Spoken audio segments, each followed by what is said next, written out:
What's up, fellow gamers? Phreak here, and it's time for the patch rundown of League of Legends patch 13.13. I'm a game designer on the Summoners Rift team. I have some insider knowledge into what went down, what we're trying to do here. So let's talk about it. I guess we'll do some intros once we get to the intro slide itself. But 13.13 is going to be a patch we'll see in pro play. The LEC skips 13.12, so we get their point 11 data, and they move on to 13.13 with us. As you can see here from a lot of the color coding, there were quite a lot of pro-focused changes here. I want to reiterate that it is always very tough for us to react to pro play. So, for example, only very recently did the LPL start playing on 13.12. The LCS started playing on 13.12 the day of this patch being locked. So the earliest we can possibly react to 13.12's pro changes is 13.14. I believe point 12 had things like a Gragas nerf and a Cassante nerf.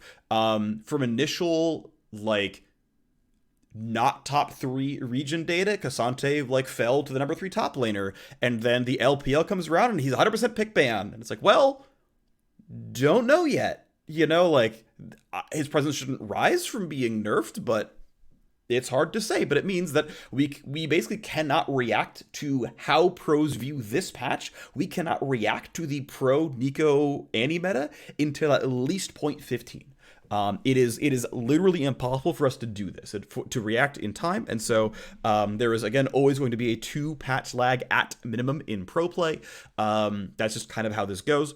Solo queue for us, we can react much more rapidly, and it just depends on how aggressively we care and want to rein in things that have high win rates in solo queue. So there are a mix of solo queue changes as well as pro play changes, some systems updates to things that we think are structurally correct for the game, as well as things that have cropped up over time, Statikk Shiv being a very obvious one here. So let's talk about what is in this patch. It's a fairly small one, but we'll keep getting stuff going on in the year. Either way, let's talk about what's going on. All right, first of all, a big mid-split ranked reset is coming very soon. Ranked season ends basically the end of July 17th, so about 3 weeks to go till that happens. And then servers come back up, and then there's going to be a new division between Platinum and Diamond. Basically, TLDR, everyone in Platinum becomes Emerald. I believe also Gold 1 becomes Emerald. I think Diamond and Masters gets very, very slightly shrunk, if I understand correctly. And otherwise, everyone goes up roughly 1 grouping otherwise. Again, if Gold 1 goes into Emerald, Gold 4 obviously goes into Platinum. I think the top end of Silver might go into the bottom of Platinum. I'm not certain about that, to be fair, but that is my understanding based on the infographics I've seen publicly of where people are tended to be. Basically, the current rank structure is a bell curve where I believe more than half of all League of Legends players who play solo queue are currently ranked within Silver and Gold. I don't personally believe that is a good idea. I remember there was a Slack post by a designer who worked on this and was like, hey, give me some input where do you think distribution should be. I more or less said, hey, I think Diamond is roughly correctly exclusive, should maybe be shrunk a little bit, but Diamond being the top 3 to 5%, as it usually has been, feels appropriately exclusive. Masters Plus should be 0.5% at most, in my opinion. And then if we want Iron to be small, sure, but probably equally distribute, Bronze through Emerald feels reasonable to me. If they're all 12%, whatever the player reserve number actually is, was vaguely my suggestion. I don't think I was the only one who had that suggestion, but that's roughly, I believe, in line with what the tiering is going to be. It's about 15% per division. They're all about the equal size. I think there's 5 of those divisions about the same size. So it's something like that, vaguely around there. Either way, the fact that not half of all players will be in Silver and Gold, definitely improvement on the ladder. I think really wise that they're doing it this way. So I think it's very good. I think it's really good to redistribute players in this way, and I think that's thumbs up for me. I think it's a very good change. So that's going to happen when the new split rolls around, which is going to be again in later in July. Okay. Individual champion changes. Annie is being nerfed for pro play. It's simple damage down. Basically, holding her as a crowd control champion was meant to be intended here, right? We're not lowering her shielding. We're not lowering her CZ profile. We're not lowering really even that much her ability to burst. I mean, certainly, 10 damage and 5% AP ratio is going to nerf burst some, but it's like, hey, let's nerf landing phase, right? Let's nerf her bread and butter skill. We're going to get a lot out of what's a fairly small nerf here, but it's going to be pretty high impactful champion who casts this every 2 to 4 seconds. It's definitely going to be meaningful here, but, retain the fact that she's summoner, retain the fact she has CC, retain the fact she's, easy to play. We're not suddenly making the landing phase really difficult or whatever. It's just like, okay, here's Annie. And yeah, it's fairly small, but Annie is the clear number 2 mid laner in pro play. She's been top of the pro meta, A tier at least, for ever since the midscope came out. And I will once again own up the fact that we put Annie on the nerf block in the middle of spring split, and I suggested that we do a support-focused nerf because I thought the fact that she was a valuable flex pick was going to do things for her pro presence.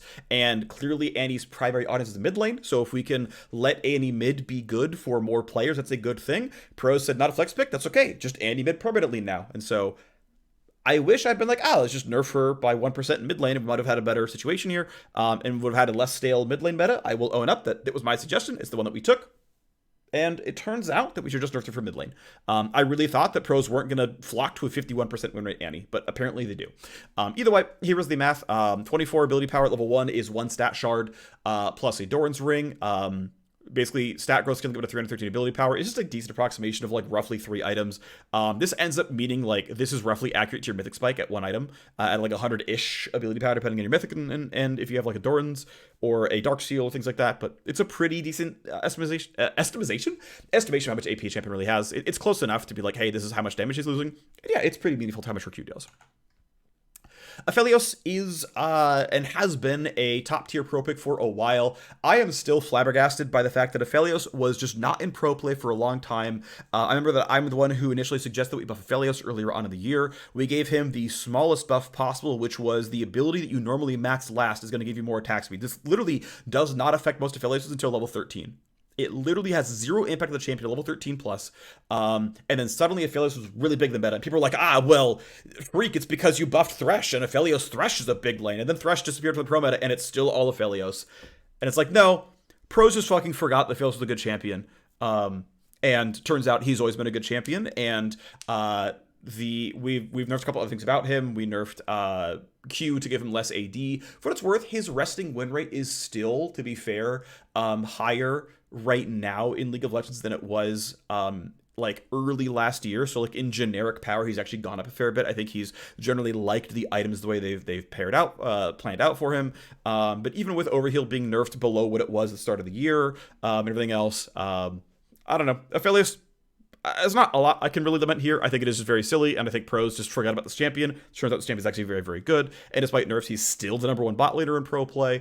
I will point out, and it's in the context here as well, that his win rate in solo queue is still, again, like 1% higher than it was in 13.1. So, like, even if this champion lose 1% win rate, he's where he started in January, and,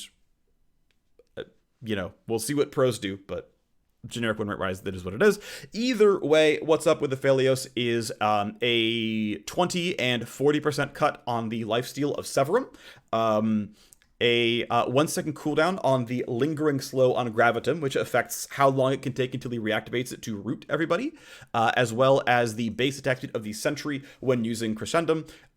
This ends up being a very large, it ends up being also a 20% hit to equine ability. So it's worth pointing out, right, that we are hitting one facet of 3 of his 5 guns, which means we're nerfing a part of 3/5 of his basic abilities, which is essentially like nerfing 1 part of 2 basic abilities of a regular champion.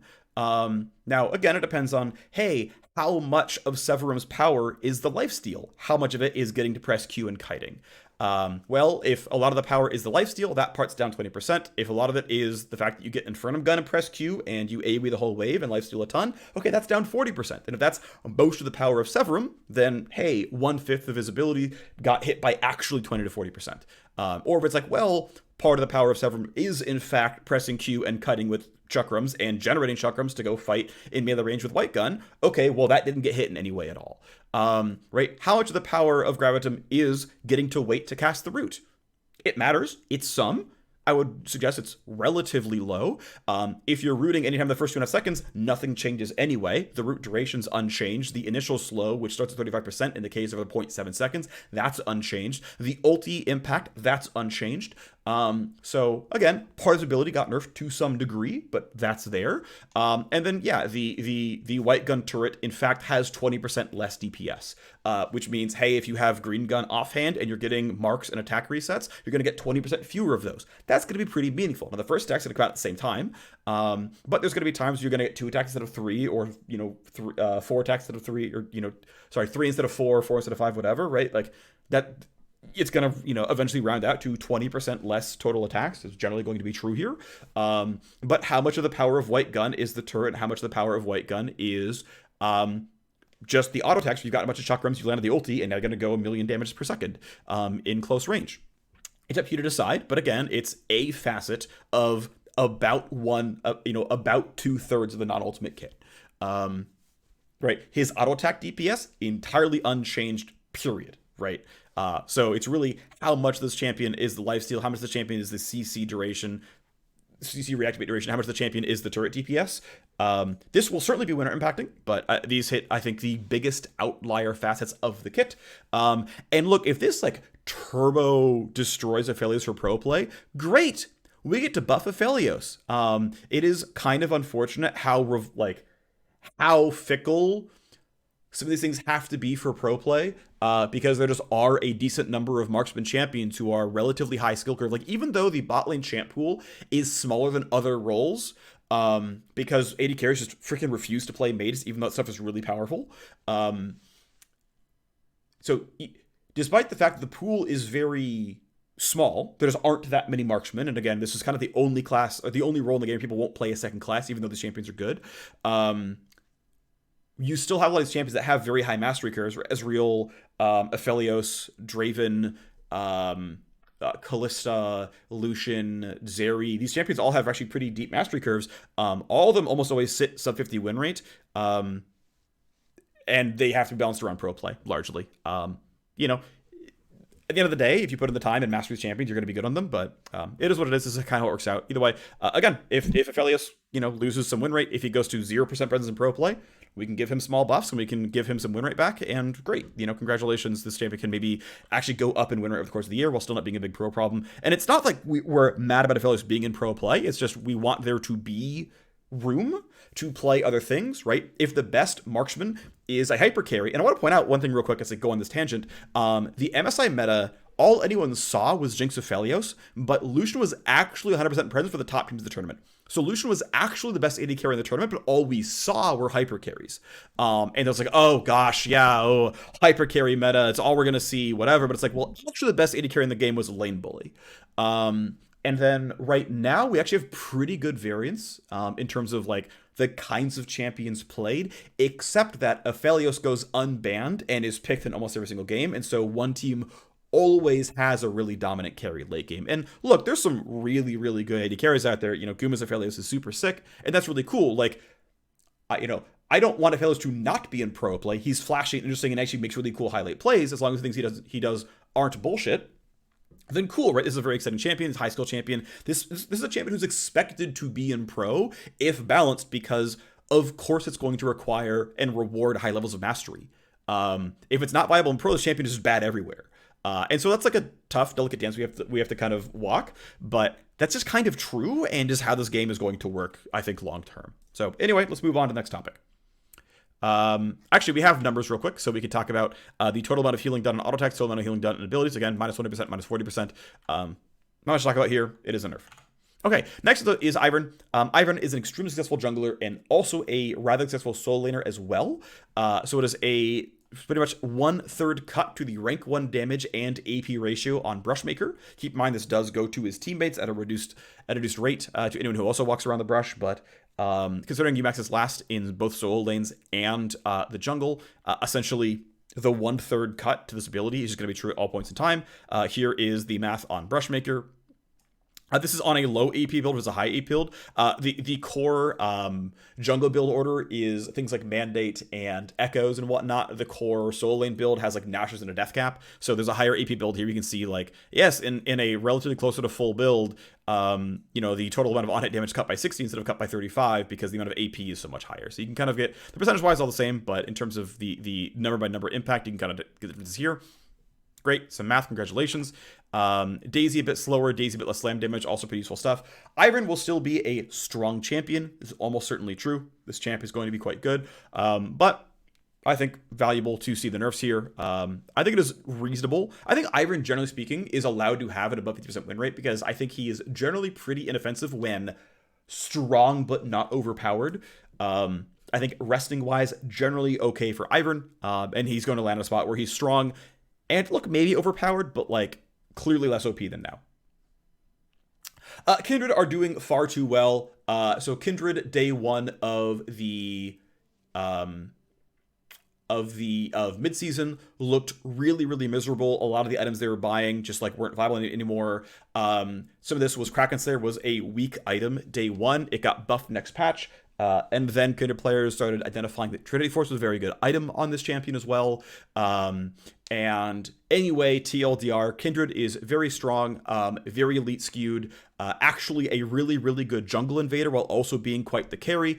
I think Kindred is a champion that clearly telegraphs, hey, this champ is about collecting marks and scaling, and invading for marks is going to be risky, and you've got to pick your targets and pick them off, and hey, you're literally an infinite scaler. You are a marksman who can get 700 attack range. Kindred shouldn't have a bad late game.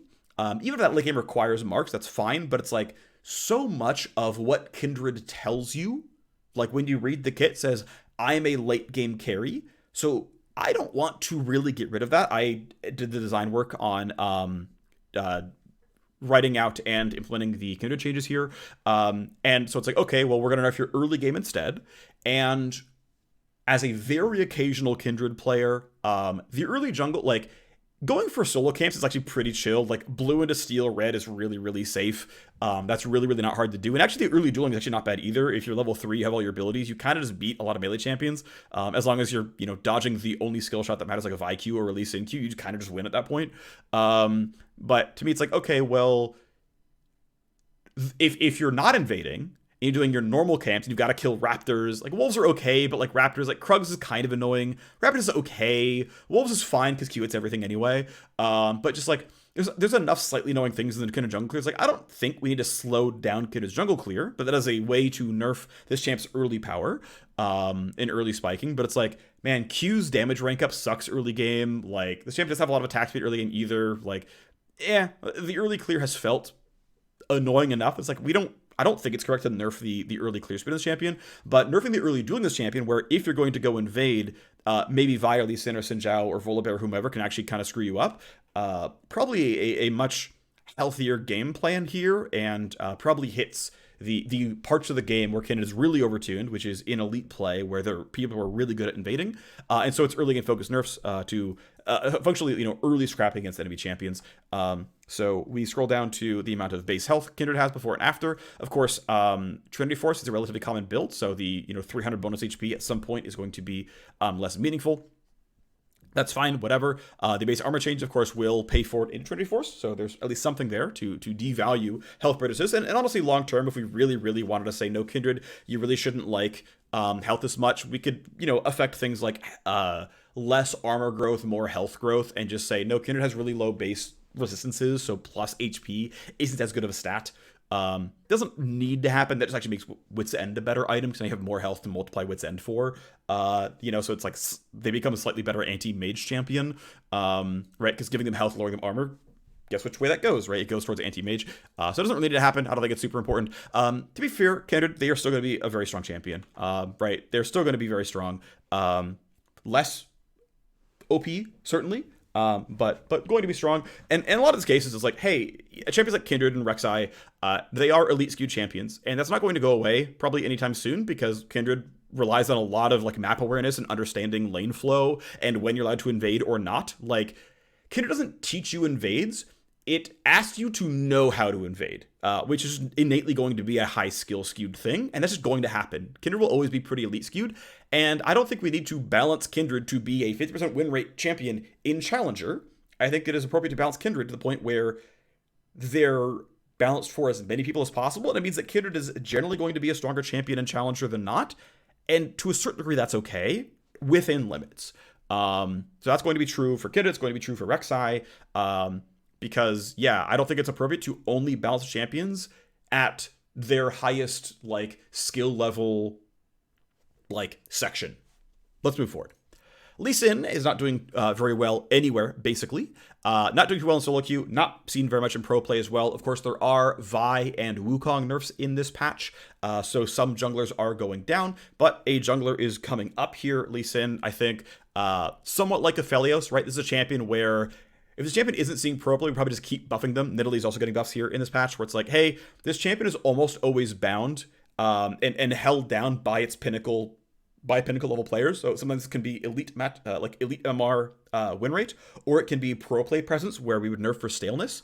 And in like Aphelios' cases, he's 100% pro presence. If Aphelios was like 55%, we'd be chilling for this patch, and he wouldn't get any changes. But staleness is a pretty big deal.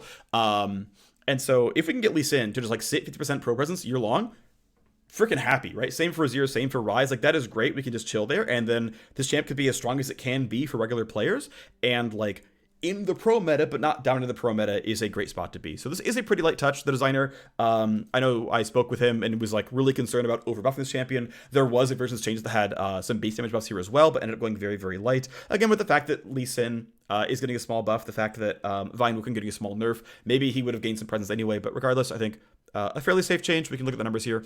5 AD at level 1 with a stat shard, 209 AD is like roughly 3 to 4 items at level 18, which is about the cadence you're going to get gold-wise. And yeah, it's not a ton more damage. This is still the primary damage tool of the champion, so, you know, the total throughput here, this like plus 10 damage at 3 items is going to be like 2.5x that, because it's Q1 and Q2 with the amp, so you know, the raw like difference 1-to-1 doesn't look great, but keep in mind that again, it's usually 2.5x this in actual practice, and this is an ability with like a 7-second cooldown. So again, not a huge change, but it still leads into the patch notes, which means some pros are going to go try. He's going to get a few more games, and we'll see if they stick with it. Neeko has definitely been too strong, especially in pro play. Neeko has been the #1 pro play champion. Just absolutely has been amazing ever since basically the champion launched. Yes, so from what it looks like to me, Neeko appears to be quite early game skewed. Like a big lane bully, big early dominance, snowballs games really quickly, seems to win games through early snowballing and dominance that way. Doesn't have as much of a late game, and I think this actually very clever is adding this R change here, where now that Neeko is disguised more often as more things, and the fact that Pot Blossom, I think, just overall is much more reliable bit of crowd control, getting rid of the disguise earlier on, so that the disguise drops 3/4 seconds sooner, and so this basically means that it's especially a high skill skewed nerf, where people who are paying attention, especially in slower paced games where flash tends to be up for more of the engagements, they're always gonna have flash up or spell shield up or zonias up or whatever to dodge the ulti and get away. And so this is a nice way of nerfing Neeko in pro play without nerfing as much win rate for the average player, where even if you see it coming now, you couldn't get out of it anyway, so nothing really changes. So I think that's generally a pretty positive change here. Nerfing W early, better late. Nerfing Q early, equal at level 9. And so here's the set of changes here to Neeko. Again, cooldown, weakers, levels 1 through 8. That's ranks 1 through 4. The amount of damage coming through your W with 3 auto attacks. Again, this is maxed last, so like for the average Neeko, you're never going to feel this. If you are playing on-hit Neeko, it's a stronger build. People mostly aren't playing on-hit Neeko. I spot checked solo win rate really briefly. W max second was 1% win rate behind E max second. There's a chance this is enough to flatten that out. It'll be close. So we might actually see Neeko just choose to play a more mid-range style and go into Nashor's second or third and go into W max second and just play that style instead, which I think is actually a pretty reasonable play style and certainly pretty unique among majors, which I think is pretty sweet. Nidalee gets 5 move speed. again, another champion where we gave Nidalee some small changes around MSI. Basically just gave her some late game assurance for the fact that Nidalee goes into melee range quite a lot and had to be, durable enough to make that around.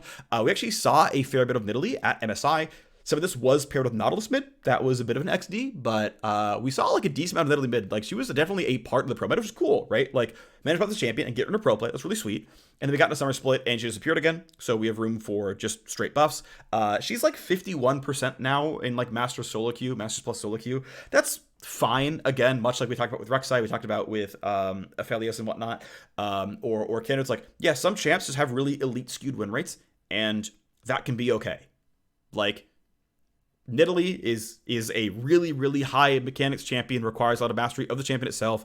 You kind of have to one-trick Nidalee a fair bit to get the experience on it. And look, the average silver player does not have 40 Nidalee games.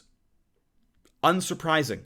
Much more likely that a master Nidalee player does have 40 Nidalee games and is thus going to perform much better. Also, as an early game focused champion, has to snowball the game, which means you and your teammates need the game sense to close out games. In fact, one thing I want to point out, if you go to... So there's a website I enjoy looking at once in a while. Leagueofgraphs.com has some really fun statistics. So one of them that I really enjoy is the average game time in ranked solo queue by MMR. And so I'll give you one for free, and then I'm going to ask you a question. Game time decreases with MMR. So like Iron has the longest games, then Bronze, then Silver, then Gold, then Plat, then Diamond, then Masters, then GM, then Challenger. So Challenger is the shortest, Iron is the slowest. Okay. Where in the stack rank is the average pro game? Like, so I'm gonna ask two things. Where is the average, like, competitive game at all? This is like NA Academy, LCK Challenger, ERL. It's just like, if it exists on Games of Legends or Leaguepedia, what is the average game time relative to solo queue? Like, slotted in, like, which MMR? And then second question, if you only look at top 4 leagues, how does that change? How does that game time change? Right, up, higher, lower, and or which MMR bracket does it coincide with? So as I mentioned, right, Iron is the slowest, Challenge is the fastest. Pro play, whether you measure any tier 1, 2, or 3 league, or just top level leagues, all of them are slower than every single MMR bracket in solo queue.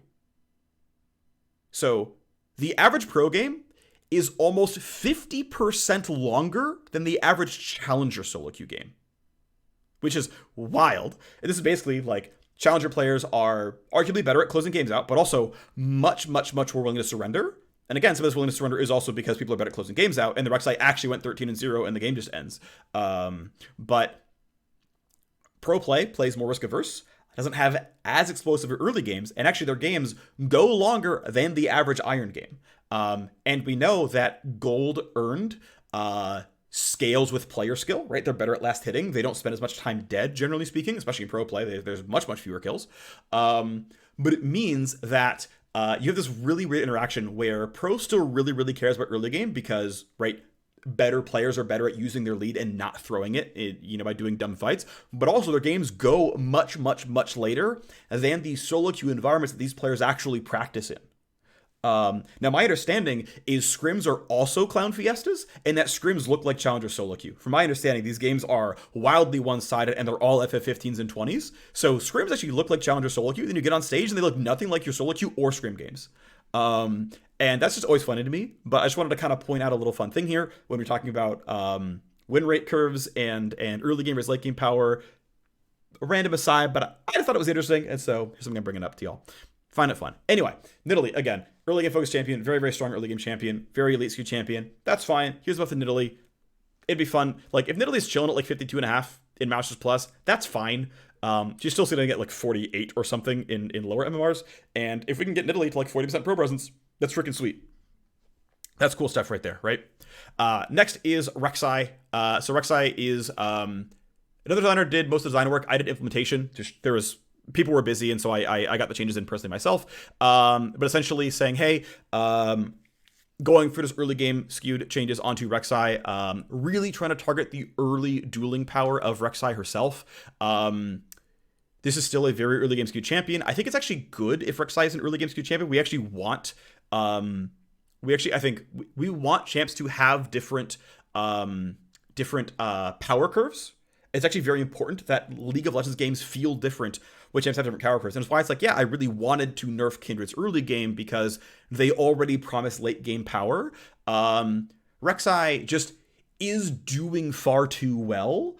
And though this is nerfing Rek Sai's early game, and is then shifting the power curve slightly away from early game, we are nowhere close to like shifting Rek Sai to being a late game champion. I don't think we ever intend to do that. I think it's very wise, but this is a way to very slightly shrink the Masters versus Silver win rate disparity, and it's also just like a very simple change.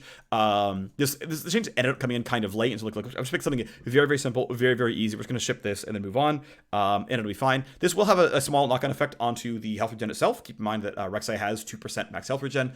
Levels 1 through 3, well, that's like the maximum amount you can heal while burrowed, and so this is 2% of 40 is 1 health to be clear, but at level 4 it's 4%, so hey, that's 1.6 health. Obviously a huge change amount you can regen, but just want to point out that it is technically a smaller number here. The 3 AD is of course much more into the dueling power. And I want to point out actually, right, that like Rek Sai's clear is actually pretty reasonable compared to Kindred, where it's like Kindred is going to invade and the invade should be risky. I actually wanted Rek Sai to just not freaking one-shot you. So this is moving towards a slightly different direction, which is, I think overall, early jungle gank potency is slightly too high.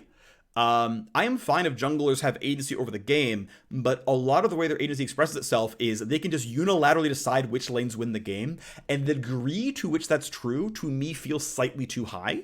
I don't want to go back to fully full clear meta, but somewhere between there and here, and I'm not quite sure how far between, is, I think, more appropriate. And it doesn't seem like there's room for anything but just stomping a laner before your first recall and then going from there. That is my belief. Maybe I'm wrong. I'm not unilaterally making decisions here, but I believe jungle is a bit too strong early game, and so I think it's generally okay to do early game nerfs to junglers, especially to ones that are overperforming. I also think it is okay to, on average, nerf more junglers than we buff. Because right now jungle, and I mean this has been true for a long time, so jungle is the strongest role in the game, no matter how you measure it. If you want to measure it by like, hey, at champ select, who's the highest MMR player in the game, and how does that correlate with victory? Jungle's number one. If you want to measure the game itself and say, hey, based on who has gold, who has XP, who has kills, which team do I predict is going to win the game? Jungle's number one there as well. So as far as I can tell, no matter how you slice it, jungle is the strongest role in the game. To be clear, bot lane's number two in current patch. Although based on what data I've seen in 13-12, mid lane has overtaken AD carry. Mid lane has once again overtaken bot lane. The bot lane champion, the marksman or the mage or whatever who's down there. Based on early 13-12 data, mid lane has overtaken bot lane once again. Though obviously there's also support, so hey, two players together means more than one player, no duh. But anyway, going in that direction. Regardless, jungle's OP, very clearly. I think pretty much everyone agrees. Survey data suggests this. I think you just kind of talk with players, they kind of agree. Data clearly indicates this. So if directionally we nerf 70% and buff 30% junglers, and we tend to slightly push away from early gank pressure, that is probably directionally a good thing for League of Legends. Just, hey, a minor thing here, but I'm kind of going off on my tangent again. Either way, wow, that was a really bright flashbang, apologies. So this is Rek Sai's health and the amount of regen the passive gives before and after. Yep, 0.8 health, right? That was basically the numbers. So yeah, the base health of Rek Sai is down about 5-6%. The less base health you have, the more flat health matters. This actually will very slightly push her toward bruiser builds. The amount of passive regen you get, assuming you never build AD, is actually down 3 whole %. It's not a huge deal, but like Weirdly, when 28 becomes 27, we're rounding here. I mean, it is 3% less regen. It's not huge, but like, this isn't the most trivial thing ever. It is factually less health. But again, very small touch here. Base AD down by 3 matters some, of course. The total damage on your primary target with all 3 Q hits, still down a meaningful amount. So, the early dueling of Rek Sai is down 3%. The burst resistance of the early Rek Sai is down, 4% here as well. So in terms of Rek Sai, one to the enemy jungler, or coming down the bot lane and just killing the Draven or whatever, the ability to fight back, the ability to not quite be killed, definitely there. Slightly better here. So Rek Sai's early potency down some. She will still be very strong, especially in Masters plus MMR. It is what it is. Next we go to Rell. So this is basically, I think this is the final changes coming out of the designer from Champions team. It is basically, I think now Rell belongs to SRT. I was put late onto this project as the SRT consult for Rell, so right around the time we shipped, when we did micropatch buffs in the end of 13.11, when we shipped changes in 13.12, then we shipped changes here in 13.13. I was the Summoner's Rift team designer attached to the project as like, here are my reads on win rate magnitudes, here are my suggestions on levers that are really good at hitting jungle versus hitting like support, because like that's my area of expertise, generally speaking, right? Is like, oh yeah, I have a lot more experience, what the correct levers would be that would really affect this. Oh, actually, like here's something that would really be effective at hitting supports more often than not. I generally speaking should know more about pro play than other people. So I bear at least partial responsibility for any misses we get here, and then of course all the actually good design choices are the designer who actually shipped the mid scope. Either way, I think Rell now belongs to SRT, and so and I'm in charge of support as well. So I can now just completely ruin Rell in the future, or do good changes. Regardless, okay. So I believe this is hypo. I believe this is actually her base health regen per second, not the growth of the stat. I could be wrong, but I believe this is actually what actually changed here. But health regen down, base MR down by 2, MR growth down by 0.2. As a quick rule of thumb, I want to mention up, which is you never want your champion's strengths to be a lie. So for example, Rell's passive says, oh, I steal armor and MR from other champions. If you steal armor MR and still have less armor MR than other champions after doing this, this passive has lied to you, and that is a rule you really, really don't want to break. The nice thing is, this nerf is so small that if you do in fact steal some stats, you will in fact have more MR than other champions. Her armor is like right in between Leona and Nautilus, so it's like she has very normal armor values, and then she steals from someone with Aftershock or whatever, and clearly her armor gets to be best in class, or nearly best in class, totally to a reasonable number. Her MR is baseline low for a ranged champion, or sorry, baseline low for a melee champion, actually high for a ranged champion, but, okay, baseline low for a melee, but if she uses her passive at all, she will be above the baseline melee. That is totally reasonable. To be like, hey, you're worse until you do the thing, then you're better, is like a very normal paradigm to have, and like pretty correct here. And so I think this is actually a very solid lever to do. This is also a lever that does not affect the jungle almost at all. Essentially, TLDR, Rell jungle is a bit underpowered. Rell support is definitely overpowered. So this is basically a bunch of support focus changes, because the base health regen in lane matters more for support. You get a bunch of regen that's not tied to your base stat when you're jungling. MR doesn't matter very much in the jungle. It does matter a fair bit in bot lane. Most supports deal magic damage. A couple of bot laners do as well, not only the mages, but like you look at Ezreal W and E, you look at Lucian W, you look at Kai'Sa W and Kai'Sa passive. Like there's some magic damage out there. You have a pretty rare number of champions like Ash Pre 6 and Sivir, where the do just actually no magic damage. So generally speaking, you will get some hit here with the MR change. And then the bigger things are, and then the final support nerf is 20 flat shield down here. And this is meant to carry the like 2-ish% win rate drop we want on support. Base health regen, base MR, MR growth, and 20 flat shield on the W. Rell will, I think, almost certainly still be on the strong side of support, but just less overpowered, which is, I think, a good thing. As for the jungle focus changes, the goal is to bring up Rell jungle. The goal is to behavior shift players over to maxing Q. Data indicates that Q max is actually her best build, and it makes a lot of sense. This is her lowest cooldown ability. The cooldown actually lowers with rank. In terms of making the jungle clear feel a bit more interactive and just active in and of itself, actually getting to max your Q is going to do better to make that jungle feel good. And again, data already indicated that was actually quite strong. So let's, right in the patch notes, say, hey, by the way, look, like not only this line of text, but also Like, we've clearly buffed what Q maxing does, right? We've clearly buffed what Q maxing does. Keep in mind, again, Q has a cooldown incentive. So a cooldown incentive plus a damage incentive means these multiply each other, right? And there's a very large DPS increase by doing this. Also, W, rank up is getting flattened. You're still getting your 25 flat shield per rank up, but you're no longer getting any more attack speed per rank up. That's relevant. That's valuable here. And then a simple plus 20 flat on the full tilt E. This is, again, I talked about this in the previous patch rundown, but the designer intent here is that he intends E and Q to be like the smite combo ability. Think of things like Elise Q and Lee Sin Q, like these abilities like, consume and whatnot. Where it's like, this is the execute that I'm going to cast, and this is what's going to plow the camp so that I can like hit this button or this button combo, combine it with smite, and secure an objective, which is like a reasonable thing for jungle to have, right?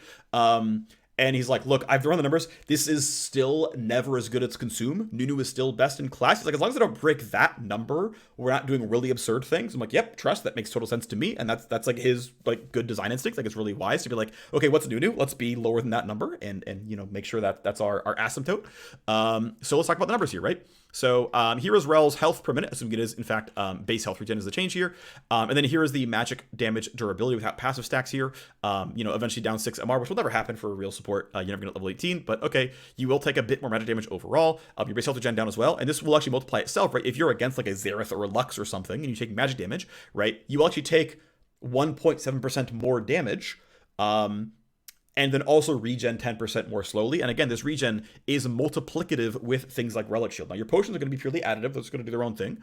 But, you know, Relic Shield and whatnot is going to be multiplicative here. And so you're going to still be down 8%, whatever, in the early game. So this will be felt. This will be support nerf. And I think this is actually going to be a deceptively very strong lever here. But we go into the damage changes here. So here is the Q damage that you are going to max it first. 650 becomes 690. Nice, times 10. This is a lot of damage here, so of course a quite strong jungle clear ability. You can see, right, like, you know, the value of Max's ability is, oh yeah, this ability triples in damage and the cooldown gets cut down. This is quite a lot of jungle clear speed. This is definitely going to be very meaningful, and I think Rell junglers will have a really good time with like how much better the jungle clear feels on Qmax. There's like these, of course, nerfs cannot not like they have to affect jungle Rell some. Like Rell jungle will lose some win rate, and even Qmax Rell is sub 50. So it's like, hey, this buff, and this buff have to make up for this and then some. If we want Rell jungle to be like 50.5, 51. So that's going to be some of it. This is how much the shield got hit. I mean, it's some, right? This is assuming no items or runes at all. So you look at Overgrowth, you look at Relic Shield, you look at finishing an Even Shroud or whatever other items you're going to buy, you know, Sunfire Capes, whatnot. So, you know, it's going to be softer than this in the real world, but the base value is indeed down a pretty meaningful amount. This is, of course, again, a very meaningful change. We're looking to get at least 2% win rate off of Rell support. But here is Rell's attack speed. This is actually fraudulently, probably, assuming you're going to max W second. The correct skill order for Rell support is Emax first. She may go W max second just for the baseline durability, but it actually might move to an EQ build for Rell support in the future. I think it's actually very likely.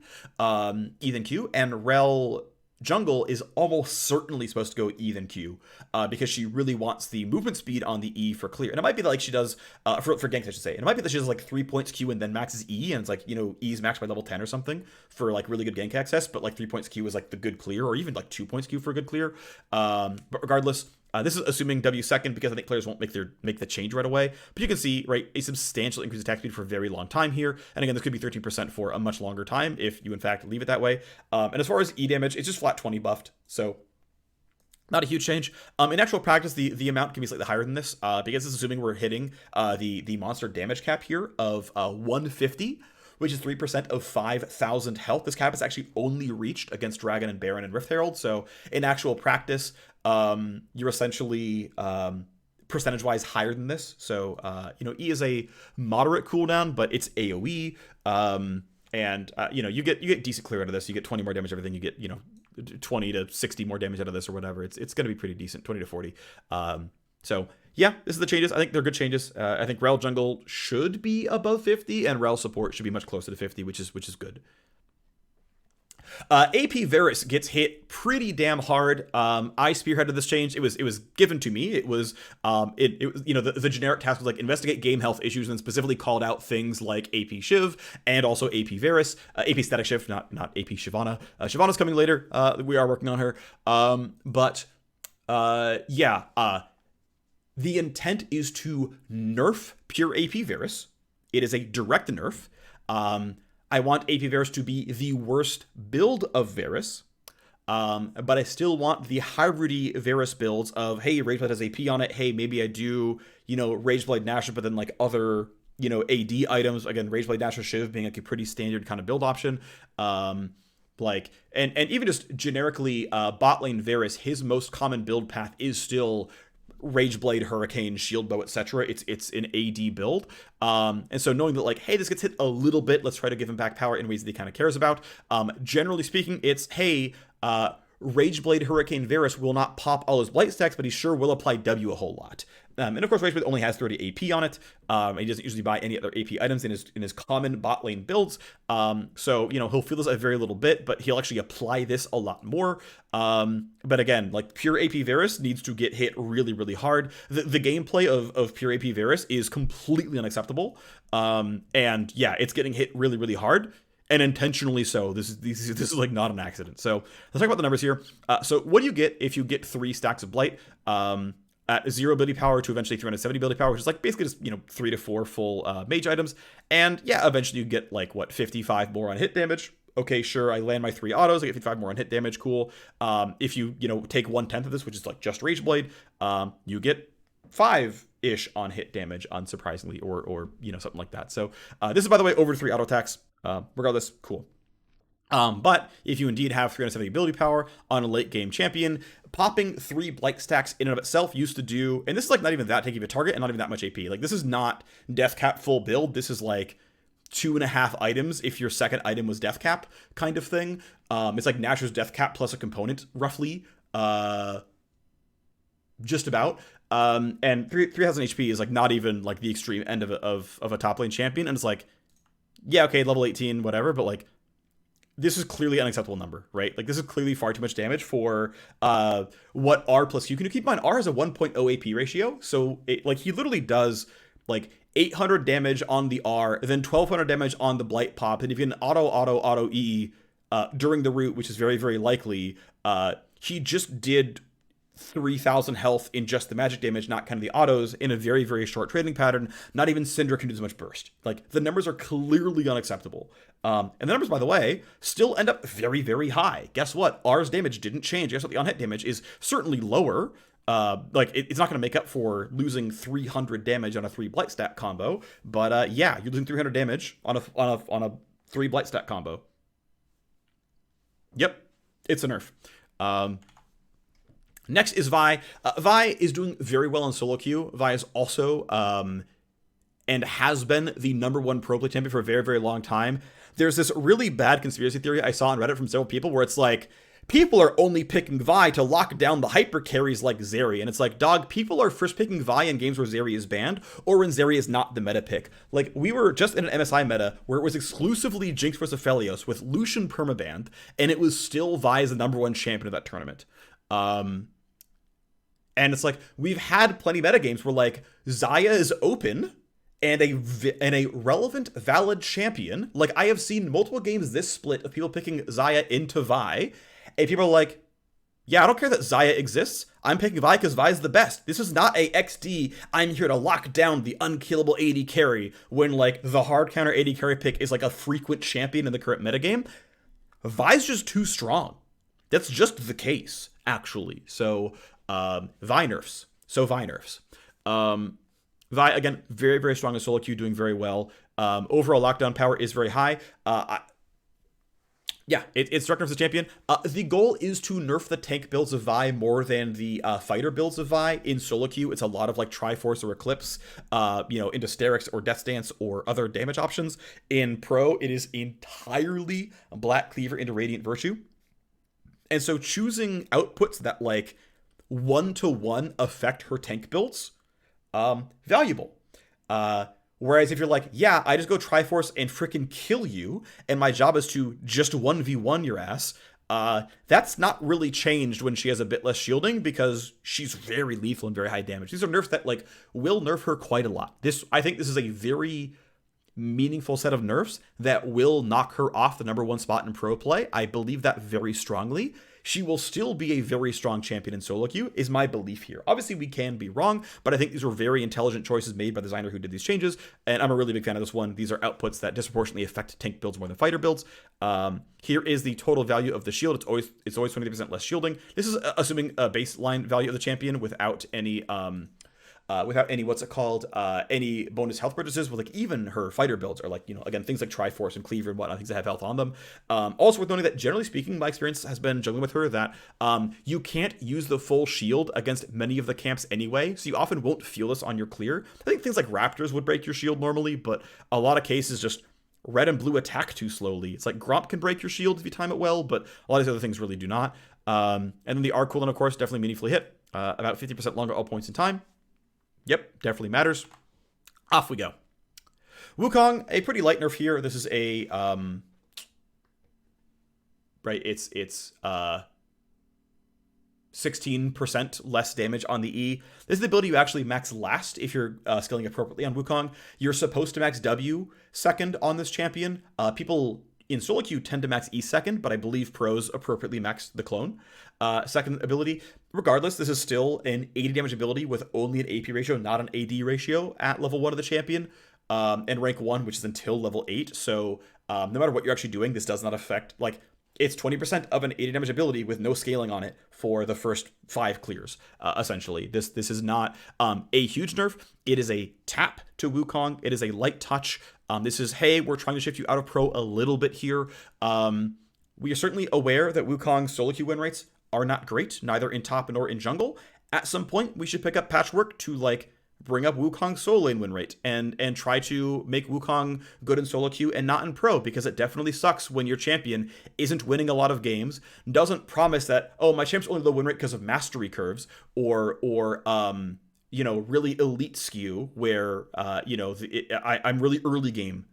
As a champion, my power curve is really early game, and then it's hard for me in silver or gold to end games with my teammates because our macro's not very good. Sure, those can live, and those are out there. Malphite being better in silver versus diamond is like accepted. I mean, we're in the same boat; it's accepted. But this one hurts, right? It sucks that Wukong has to be nerfed around pro play for staleness, and yeah, we should at some point try to resolve this, right? This is valuable, but at this point in time, pro play staleness, we would like to shift the meta around somewhat. He's been in here just the entire year. The designer was given basically the task of identify ways we can shift the jungle and mid pro meta. He came back with, we should nerf Annie, we should nerf Neeko, we should nerf Vi, we should nerf Wukong, we should buff Nidalee, we should buff Lee Sin. We could buff Azir and Ryze, but we don't have much pro data yet, and they just got buffed, so we're probably okay.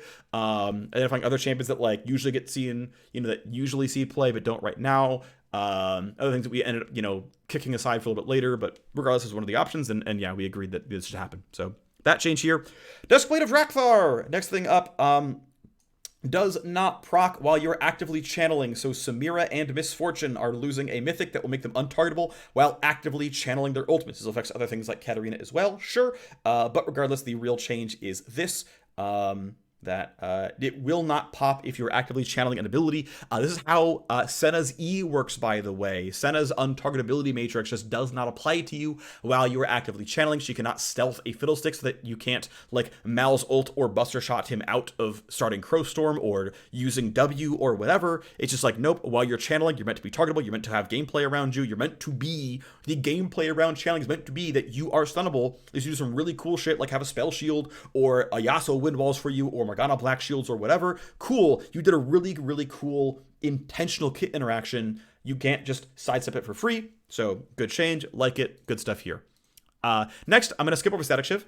So Essence Reaver and Stormrazor are getting changes. The TLDR context is, so I did design work here. I'm basically trying to get rid of late game AD ratios that are not systemic to the champion's kit themselves. The underlying premise is that my belief is that the total throughput of your champion is X% your champion's kit, and your champion's kit gets scaled on ability haste as a stat, and ability power as a stat, and attack damage as a stat, and armor and MR as stats, right? If you live long, you can cast more spells. Like that, all of that, even though it comes from items and comes from runes and comes from whatever, that's still, like, the output is still your abilities. The combat pattern is still your abilities. And then some percentage of your power comes from systems. And systems are things like summoner spells, right? What is Ignite doing? What is Ghost doing? What is Teleport doing? Runes, right? What is Grasp doing? What is Conqueror doing? Whatever. And items, right? What is Stormrazor doing? What is Reaver doing? Whatever. Now, see, I think about 3/4 of the items on average, and there's totally room for large exceptions here, about 3/4 of an item should just be champion stats to like reinforce the champion kit, and then about 1/3 of the item or 1/4 of the item can be the item itself and like the item's pattern. And that's, I think a good way to balance things. And you've got items like Zonias, where much more of the power is in the active, and the items are really, really strong output. Your champion doesn't do any unique things because of Zonias. It just enhances your already there kit, right? So like Kennen ulti, Fiddlesticks ulti, Morgana ulti, it's still the Morgana and Kennen and Fiddle doing the thing, and Zonias amplifies it. And I think Zonias is one of the best designed items in League of Legends. I really, really love design of Zonias.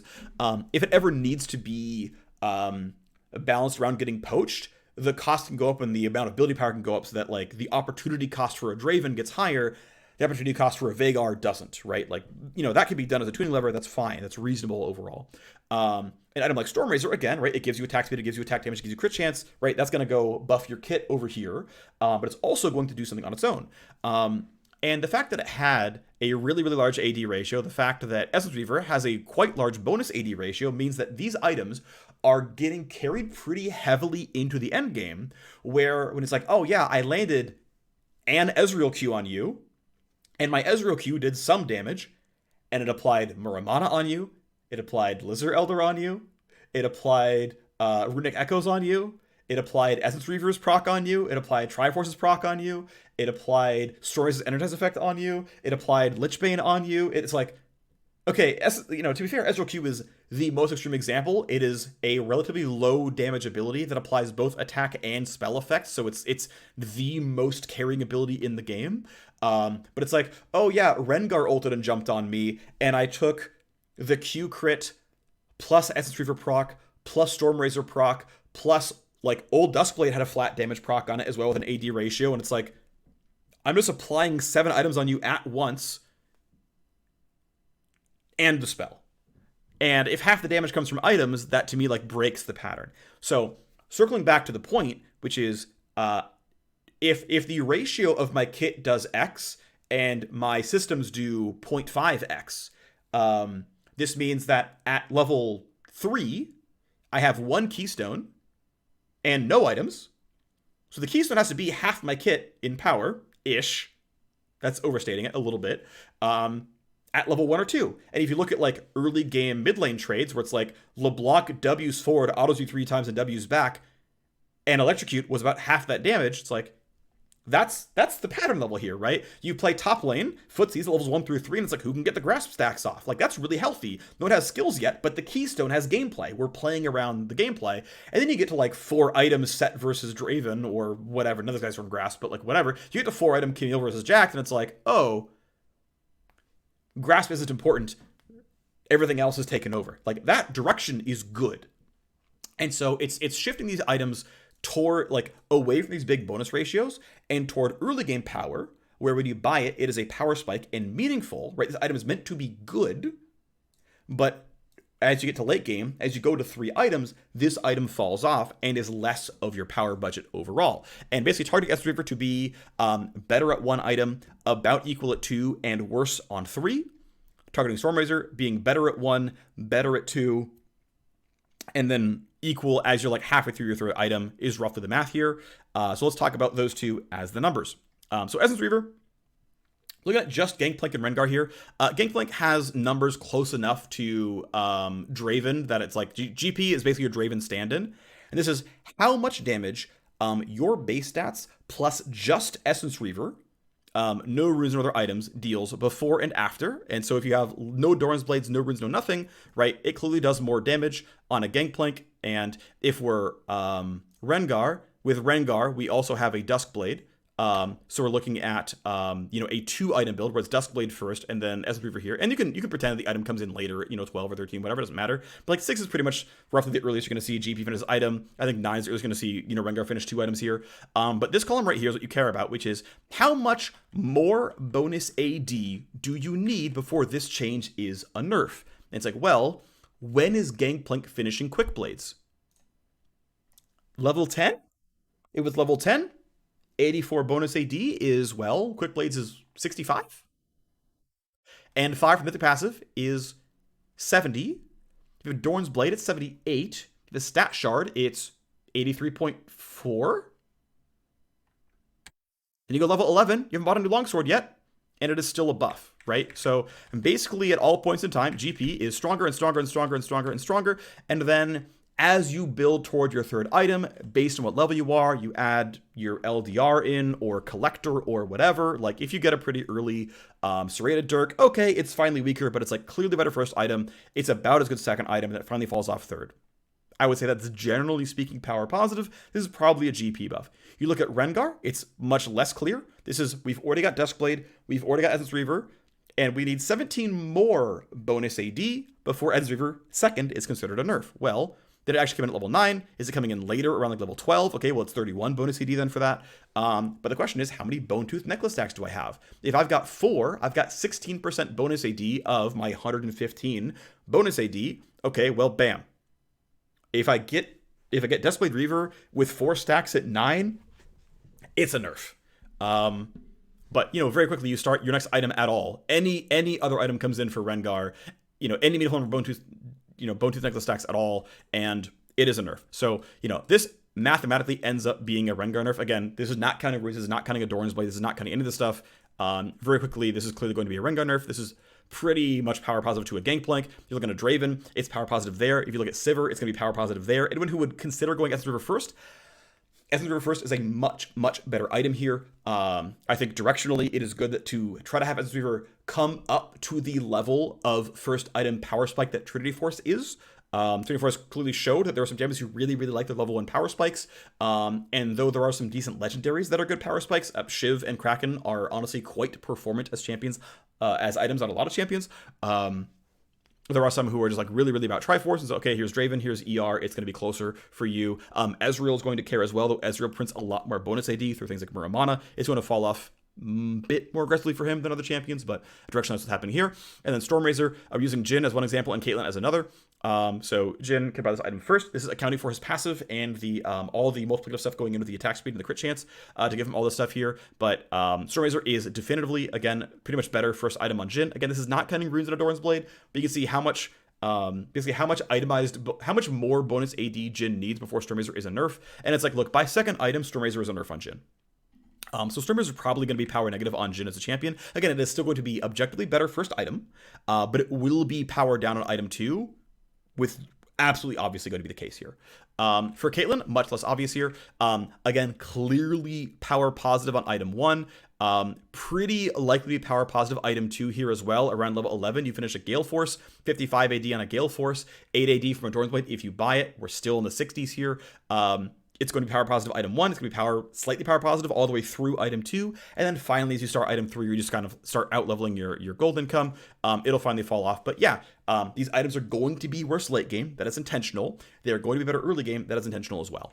And the Statikk Shiv is the final one here, where the AP ratio on min is getting removed, and the AP ratio on champions and monsters and turrets is getting softened 50% to 30%. So things to point out. Number 1, Statikk Shiv is actually quite performant on many, many marksmen. Its purchase rate plummeted because it was really, really bad on the first patch it came out. This item is now quite strong, not just on the like hybrid AP Kaisa builds, but it is best in slot on Jinx. It is best in slot on Sivir. It is, if you're not going Triforce, it is best. Actually, it might still just be best in slot on Ashe, even if you are going Triforce. There are a large number of champions. This item is actually very, very, very good. It is criminally under purchased. This item is currently good on Marksman. One thing I want to call attention to is I have seen several comments of Phreak. Why don't you give Shiv an AD ratio or a crit ratio or an attack speed ratio? And it's like, dog, I can give it power however I want. It's called tuning this number. The reason this item had an AP ratio is the stats are clearly already good on marksman, and current Shiv has good stats on marksman and a good unique passive on marksman, and is currently a good item on marksman. The item having an AP ratio is for champions who don't use the attack speed as well, don't use the AD as well, don't use the crit as well, but it still fits their combat pattern. We're looking at champions like Hybrid Kai'Sa, Hybrid Varus, right? We're like, oh, Kai'Sa's not using Quick Blades to convert her crit chance into CDR, or using her crit chance to convert it into spell damage. Varus is not converting the crit chance into Hurricane Rageblade bolts to deal bonus damage to the crit chance. He's getting less value out of Shiv than another champion kind of would. So you're right, because he went for a Nashor's option instead, and he's kind of building in this way. Or they're not building Infinity Edge, so they're not getting as much value out of the crit chance stat. Like someone like Jinx or Ashe might go IE, and that will further multiply what the crit chance does. Right? These champions don't have that as an outlet. So, okay, this item will scale you in a different way. This is like the preemptive bridge hybrid item. Intentionally so. Deals magic damage. Is a PvP output. All the stuff. Because the base stats are already good for these marksmen. The output of almost one-shot cast minions, so that Vayne and Sivir have a really easy time clearing waves. That is already an output there. That Ashe always kills it off of one volley. That is already an output there. Like, that is... Like, this item is good and has users, and if you think it's bad, you are just wrong. It doesn't need attack damage or crit or attack speed scalers. It's already good on the intended users. The AP ratio is to give it some more users who wouldn't otherwise consider the item. Again, clearly overtuned on LeBlanc, overtuned on Zoe. AP Kai'Sa is too strong right now. AP Varus is too strong right now, whether you use Shiv or not, the build is too strong. And TLDR, one-shotting cast minions without champion intervention is illegal. So Shiv is intended to be tuned around the fact that it will get caster minions very, very, very low on health. It will not one-shot them unless you are very ahead of the curve in XP. So if you get really ahead on like Yasuo or Yone, it is possible to get ahead of that curve for a very brief amount of time, but not for a long amount of time. But it is meant to usually require your intervention to get the rest of the way over. And then the PvP damage essentially is a fear over AP LeBlanc, despite the fact that she's going to lose one-shot and caster minions. This is still an AoE Lichbane, and it still makes last hitting easy because she can still auto-attack the first minion and just, she can still, auto-attack the first minion, then walk up, W the melee minions, they will die to Ludens plus the W base damage, or just the W base damage, and then auto-attack each caster minion once. She have to, Q once or E once, maybe she has to, whatever, but, LeBlanc still gets very, very good wave clear here. She has to try harder. That's intentional. You're meant to have to try at least a little bit to finish the wave off. Obviously, the opportunity cost is not having a Shadow Flame, which is a big deal, until you get to 3 items. Then you're out of Void Staff, or then you're out of Zonia's, or then at 4 items you're out of Death Cap. The effect is knock on here. But the fact that this champion could theoretically apply AoE Lichbane is scary, and so in an abundance of caution. Also an AP ratio nerf on the PvP damage. I'm not convinced that Shiv will be unviable on LeBlanc. I think there is a decent chance that Shiv is 0.5% win rate below the conventional AP build. I think there is a decent chance that the best mage users still have a decent shot with Shiv. That we'll see, and if I'm wrong, whatever. But I do not want Shiv to be the best in slot option on LeBlanc. That ultimately, even though people got to innovate builds and feel cool, and I've gotten several people commenting man, it felt really good to play AP Ezreal for a while. It felt really good to play this version of AP Kai'Sa. I got to play Hybrid Kai'Sa. That felt really cool. There was another AP build. I forget. Someone else had an interesting AP build on a unusual champion that they were excited to play for a while. But I think ultimately one-shotting cast is just illegal, and then it needs to be tuned low enough to not be best in slot on mages. So we can do the math real quick. Here is the PvP Shiv damage. This is assuming you trend towards 300 something ability power, which is 3 to 4 items based on when Death Cap comes in. And it's the PvP damage is not down that much because the actual base damage is quite high, right? The base damage is over 100, right? This required 300-ish AP double damage of the ability itself. This is like full-on spell, right? Some champions' Qs don't do as much damage. It is an AP ratio nerf of 40% of the AP ratio is gone. The damage is actually not that far away, which is why it's this item is probably still okay-ish on LeBlanc. And then of course the minion damage is down quite a lot. Again, the fact that it will no longer one-shot casters without being really, really far ahead. Again, intentional change. That's what's happening here. is what it is. So TLDR, Shiva's got a marksman. Shiva's much weaker on mages. I think the correct change, healthy change for this item. Yay, we're doing it. ARM adjustments, fun stuff there. Bug fixes and whatnot. Practice tool, poggers coming back there. I usually don't read through these. This one coming in immediately after reviving. The armor MR updating immediately after reviving. This is basically a buff to the very early game, actually a nerf to the late game, because late game maybe actually has positive benefits to armor MR, but fun stuff there overall. Some skins coming out. Cool beans. Let's try to go for a quick TLDR. We managed to go for only 1 hour. I went pretty quick, and then I started taking a long time on the item system stuff that I did because I figured it was worth giving the design context.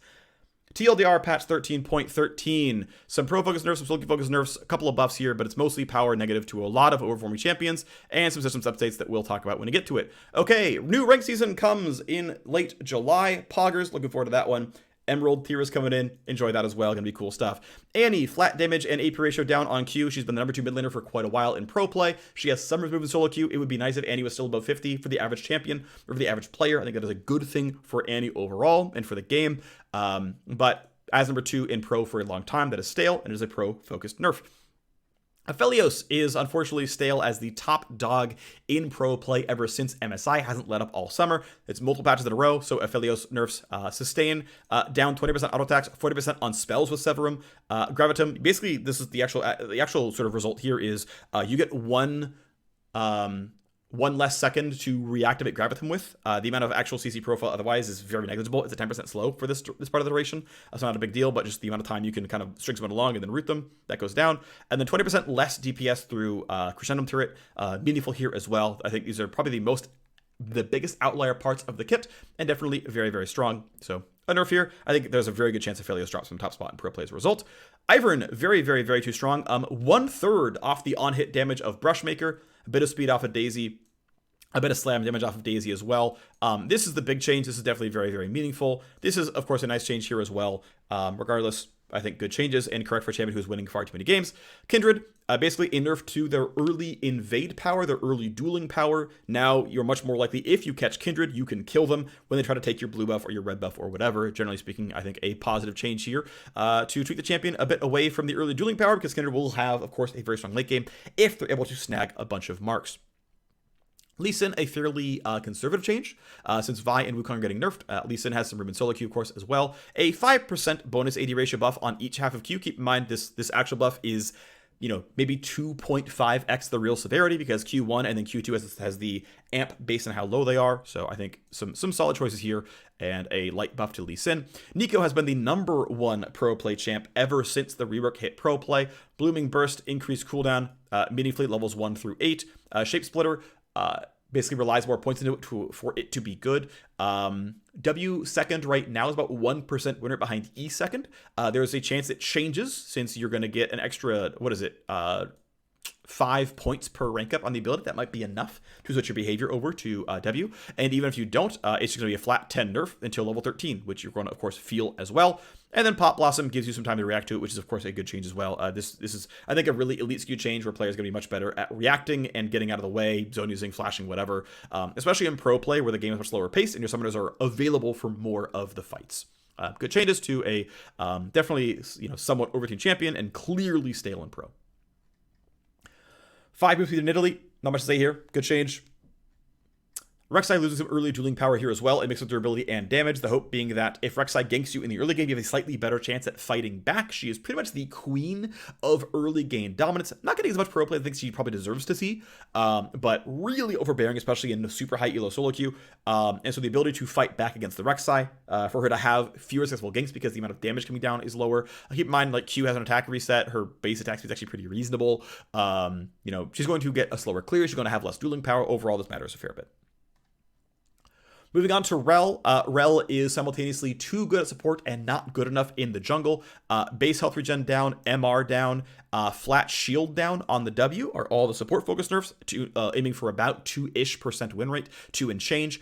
Meanwhile, these, of course, are going to affect jungle, so let's get some jungle focus buffs back in. 20 to 40 increased damage on the Q, and if they don't do further, max Q, a pretty big deal here. 20 flat damage on the E, and I think a pretty big deal, 15% increase to W attack speed when in crashdown form is a pretty big deal here. Though Rell jungle isn't doing super well, she's actually around a 49.5% win rate jungler with Qmax. So a lot of the win rate can be acquired by just having players switch their skill orders. But then further from there, coming in and saying, hey, actually, you've got much more attack speed, you've got much more Q damage, you've got a bit more E damage. Can this make up for health regen that she will not use in the jungle, MR that she will not use in the jungle, and a W shield that she really realistically won't use that much in the jungle anyway, because again, she can generally just sustain in the jungle regardless via all the mechanics there with red buff and the jungle item and whatnot. So the hope is to get Rell into a pretty balanced spot in both roles. I think overall, very good changes. AP Varus is illegal, a fat cut to the ability power ratio of Blight stacks.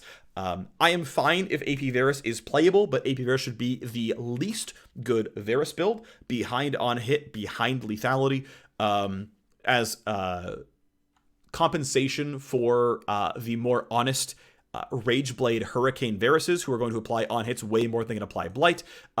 This will not make up for the nerf here for a full AP build. It will come close to making up for it on a Rageblade Hurricane build, but again, this is a very illegal ability power ratio. It's just simply far too much damage, and so an AP Varus nerf is shipping. A Vi nerf, hopefully aimed more at pro play. Vi, somewhat like Annie, is a champion I think can successfully live above 50% win rate in solo queue and still be a very successful champion and not a problem. But Vi right now is seemingly very, very pro skewed. She's in pro constantly, has been basically the #1 champion in pro for almost the entire year. And so these nerfs are more skewed toward her tank builds, where in pro she goes Cleaver into Radiant Virtue and basically goes full tank. In solo queue, it's much more of the like Black Cleaver and Triforce or Sunderer or Eclipse, and it's just higher AD builds. And so, hey, a big tank output that scales exclusively with tank outputs. A baseline durability, like, hey, how much my crowd can you? In fact, the fact that is a cooldown nerf on the R is a direct Radiant Virtue nerf in and of itself, so a change there as well. But this, of course, will affect solo queue. It's a direct nerf and a direct nerf. This will lower solo queue win rate, but it will, I think, very meaningfully affect her in pro play, more so than affects her in solo queue. Wukong, a pretty light touch here, but the monster mod is getting removed, so at least this will not affect Wukong top by very much, or really at all. It will be a very light touch to Wukong jungle. I think long term, in order to get Wukong to a successful spot, we might need to just really shift Wukong around and do a patchwork where we buff Wukong top, we further nerf Wukong jungle. Like, it doesn't move him in pro play at all, and he just goes to #1. I mean, he shouldn't be #1. I think he's actually like roughly trading places with Maokai. And of course, Vi goes down, but like if Wukong's like, nope, he's the #1 fighter jungler, it's Wukong every day now, and it's 85% presence, then unfortunately it means we have to act and probably more aggressively hit jungle and give him top lane power. So we'll have to look at that at some point, but we'll see what happens here. This doesn't matter very much though, because E is left at rank 1 until character level 8. Duskblade no longer pops while actively channeling, so Samira and MF lose a very, very strong tool in their arsenals. I suspect this, of course, will be win rate negative, but I think they'll actually still be very good on the item. For example, I think a large number of Samiras, because the E resets on takedown, when you get the takedown, you prop Duskblade, they will often just press E to dash around and get to a new target and innately break Duskblade. Obviously, sometimes that's not the case, and they stay channeling untargetable, of course. That's going to be some of it, but I think this is a smaller nerf than it looks on Samira, and of course plenty of times for MF you aren't in range of her anyway, but again sometimes this of course will have an impact. But I think largely a big reason that Duskblade is good is the damage profile of Duskblade suits these champions where they really want a multiplicative spell amp, and they tend to be the champions who finish off the other ones to kill them. You think about when does Samira R? Late in a team fight. Well, that's when Duskblade does all of its damage. When does MF R? As follow-up on her team landing the engage, right? Annie drops Tibbers, Nautilus puts the ulti down, someone else flies in. Oh, they've already all lost 800 health? Time for bullet time, or already missing HP? Duskblade's multiplicative damage is going to come out here. So I suspect this is still going to be very, very good on the champions. Again, good design change. I think they shouldn't be untargetable while actively channeling, but I think the nerf here is bigger on paper than in reality, though of course still a real nerf. Essence Reaver and Stormrazor are a pair of changes where the damage is going out of the AD ratio and into some base damage. Similar for Essence Reaver, out of the AD ratio and into the base damage.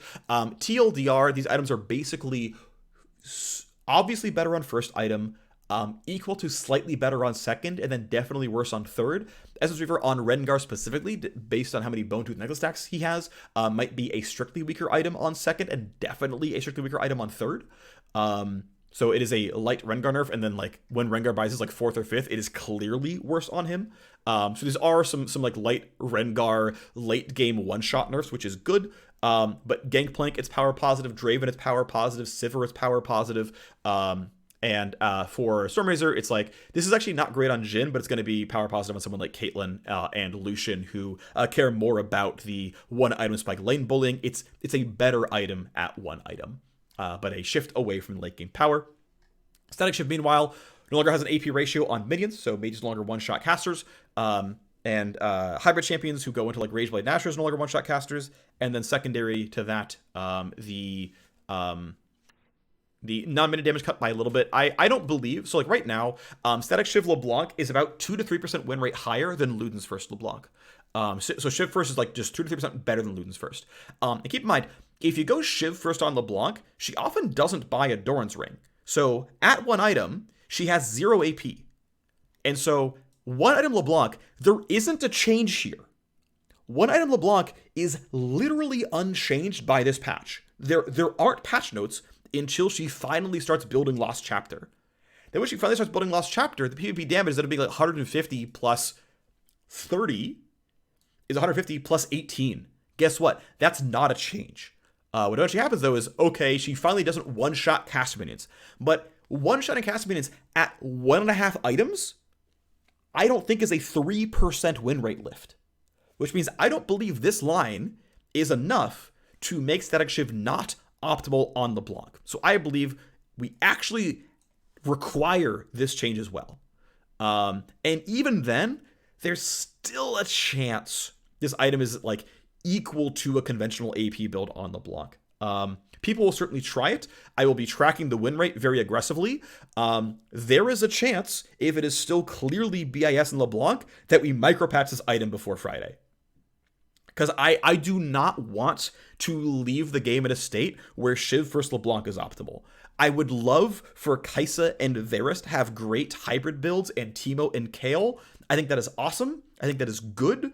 It's cool to have this bridge, and these items can feel good on them, and they can just kind of feel like they have interesting items that feel good for them. They use all the stats, they use the attack speed, they use the attack damage, they use the crit chance because they are auto attackers, and they use the lightning because they buy a little bit of ability power and it multiplies, and it's like, I have this like really cool item where I can use all of it.